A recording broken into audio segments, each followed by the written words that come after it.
Tonight, the world is watching Venezuela with disbelief and concern.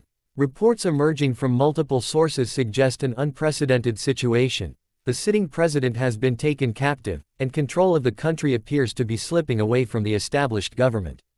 Information is still developing, facts are being verified, and narratives are colliding, but one thing is clear: this moment could redefine Venezuela's future and reshape political dynamics far beyond its borders.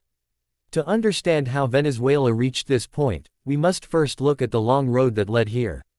Venezuela has spent years under intense political pressure, economic instability, and social division. Once one of the most resource-rich nations in Latin America, the country has struggled with hyperinflation, shortages of basic goods, international sanctions, and a deep mistrust between citizens and institutions. These pressures did not appear overnight, they accumulated slowly, layer by layer, eroding confidence in leadership and weakening state authority. Over the past decade, Venezuelan politics has been marked by fierce power struggles. Government and opposition forces have repeatedly clashed, both politically and in the streets. Elections have been disputed, legitimacy questioned, and international actors have taken sides. Some countries recognized alternative leadership, while others continued to support the sitting government.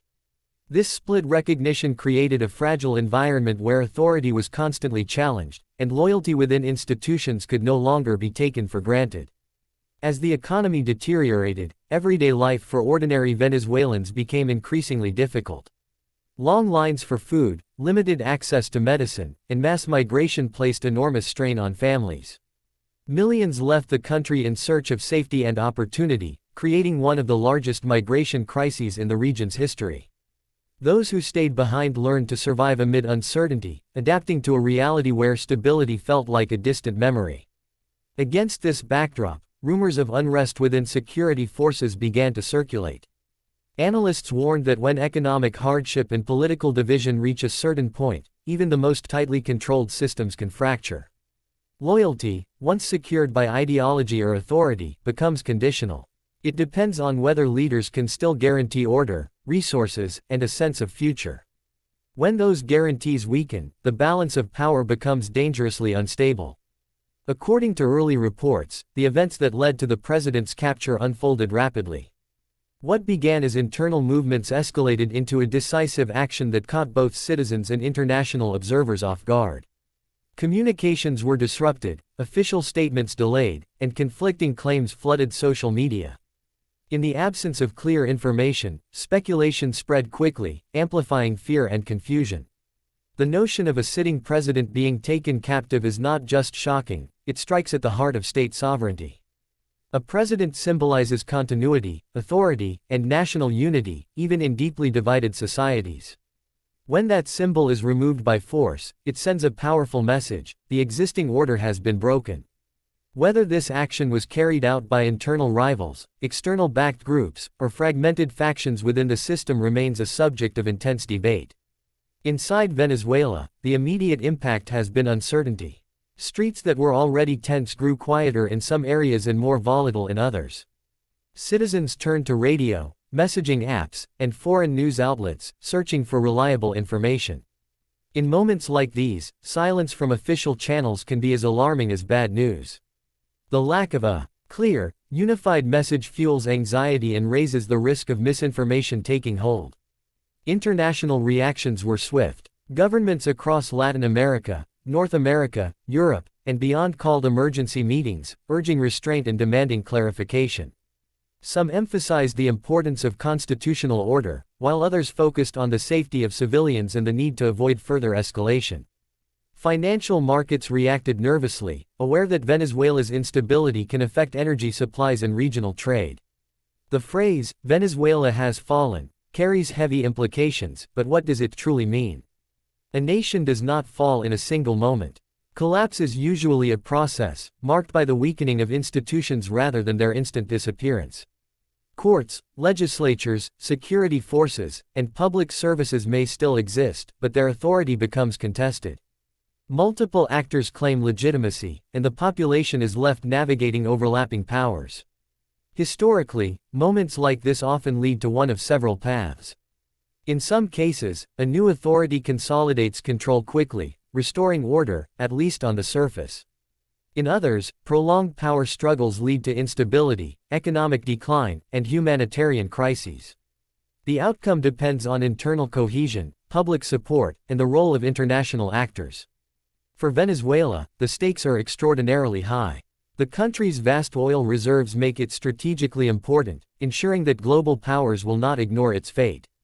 Any shift in leadership or governance could alter alliances, sanctions, and trade relationships.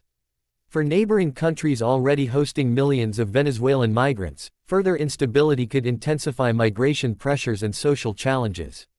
It is also essential to consider the human dimension of this crisis. Behind every headline are families worried about safety, parents concerned about feeding their children, and young people uncertain about their future. Political power struggles often dominate the narrative, but ordinary citizens bear the heaviest consequences.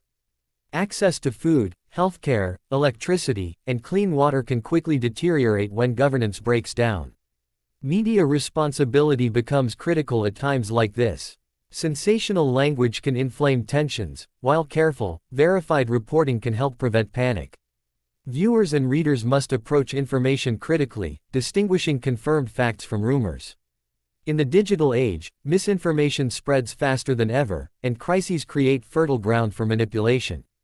The capture of a president also raises serious legal and ethical questions. Under what authority was this action taken? Is it being justified as a constitutional correction, a revolutionary act, or a seizure of power? The answers will shape how the international community responds. Recognition, sanctions, and diplomatic engagement all hinge on perceptions of legitimacy. History offers sobering lessons. Countries that experience sudden leadership removal without a clear transition plan often struggle to rebuild trust. Institutions weakened by years of conflict cannot be restored overnight. Reconciliation requires dialogue, accountability, and inclusive processes that give citizens a voice in shaping the future. At the same time, moments of crisis can also open doors to change. When old systems fail, societies sometimes find the momentum to demand reform, transparency, and renewal. Whether Venezuela can seize such an opportunity depends on the choices made in the coming days and weeks. Will force dominate, or will negotiation prevail? Will power be centralized further, or shared through a new political framework? For the global audience watching this unfold, it is important to resist simple narratives. Venezuela's situation is not the result of a single decision or individual. It is the outcome of complex interactions between domestic policies, global economic forces, political ideologies, and historical legacies.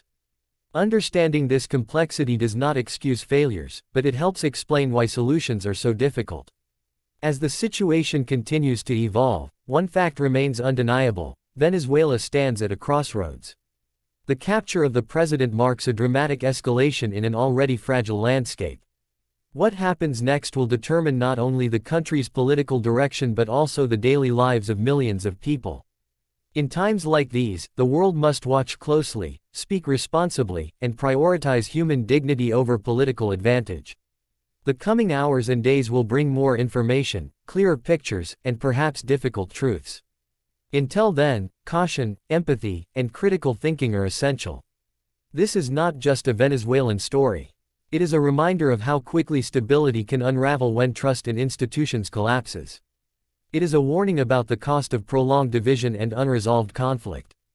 And it is a call to pay attention, not only to the headlines, but to the deeper forces shaping our world. As we continue to monitor developments, one question echoes louder than all others: can Venezuela find a path forward that restores stability, protects its people, and rebuilds its place in the global community? The answer is still unwritten, and history is being shaped in real time.